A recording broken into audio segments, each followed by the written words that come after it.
Tapi paling tidak kita tahu apakah ibadah kita ini diterima atau tidak. Apakah Allah itu berkenan, tersenyum sama kita dengan ibadah-ibadah yang kita lakukan. Dan yang namanya ibadah ya bukan cuma sholat. Teman-teman semua, ibu-ibu semua duduk di sini itu akan jadi ibadah. Kalau karena Allah. Tersenyum juga jadi ibadah. Coba, udah senyum belum sama teman sebelahnya? Ya, Masya Allah. Hidup ini panjang. Ya, kita safar, kita pergi ke Paris misalnya, pasti punya bekal. Ada nggak yang pergi ke Paris terus pakainya pakai bis gitu ya, atau naik angkot? Kira-kira enak nggak? Nggak enak, nggak menikmati. Ya, kita pergi ke Paris, kita harus mempersiapkan bekal. Apalagi ini perginya ke akhirat, maka kita harus benar-benar mempersiapkan bekal supaya apa yang kita lakukan itu dinilai sama Allah. Jangan sampai kita udah lelah, kita udah bekerja ya, kita melayani suami. Nah nih banyak nih ibu-ibu nih yang suka ngeluh, aduh dikit-dikit harus izin sama suami, aduh aku nggak boleh pergi, aku nggak boleh kesana kemari. Padahal kalau kita memandang bahwa sebenarnya kita ini sedang diratukan sama Allah, bukan cuma sama suami, kita di rumah diratukan ya, dimuliakan ya. Kalau cara pandang kita adalah cara pandang Allah, semuanya terasa nikmat. Jadi bagaimana kita mencoba untuk menikmati ibadah ya, menyenangi ibadah. Jadi hidup itu adalah menyambungkan. Al-hayah ya, hidup adalah untuk menyambungkan. Ibarat huruf-huruf di dalam Al-Quran, huruf alif kalau sendirian nggak ada maknanya, huruf ba kalau sendirian nggak ada maknanya. Tapi kalau misalnya disambung huruf ba, huruf sin, huruf mim ya, sampai membentuk kata, sampai membentuk kalimat Bismillahirrahmanirrahim, itu kan disambungin ya, baru kemudian akan menjadi bermakna. Sama seperti teman-teman semua, jemaah semuanya ya.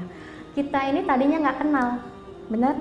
Ada yang dari komunitas apa, forum sahabat keluarga, ada yang dari komunitas An-Nabawi, ada yang dari komunitas olahraga.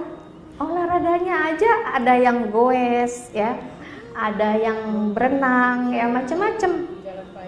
Ya, ada di sini ada chef juga nih, master chef, masya Allah ya. Jadi ketika kita awalnya nggak kenal, lalu kemudian kita berusaha untuk menyambungkan hati ya, itu menjadi satu kekuatan yang hebat. Indah sekali ukhuwah itu ketika kita mau menyambungkan hati ya. Makanya kalau kita ada sakit hati sama orang ya, sakit hati sama saudara seiman, udah pikirin aja.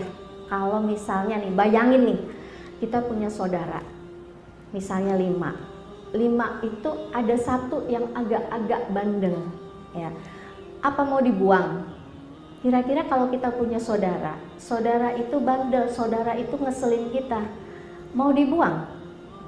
Enggak, tapi diapain? Tetap disayang ya. Begitu juga dengan kita, dengan kehidupan kita. Ketika kita mungkin ketemu dengan orang-orang yang kita nggak suka ya, pahami, oh mungkin dia belum paham, oh mungkin dia lagi bete ya, oh mungkin Allah lagi pengen aku belajar untuk sabar.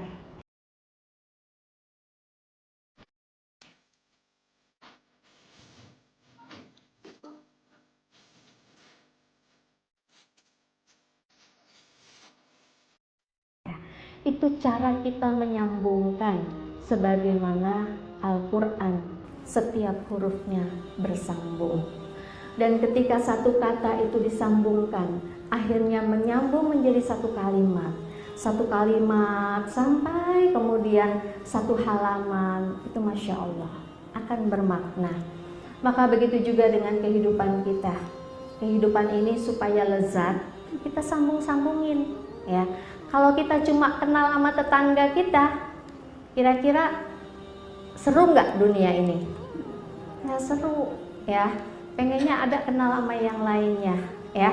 Maka bagaimana kita dalam hidup ini berusaha untuk menyambungkan supaya kita bisa merasakan lezatnya ibadah, supaya kita bisa merasakan lezatnya kita menjalani tugas sebagai manusia, yaitu untuk beribadah.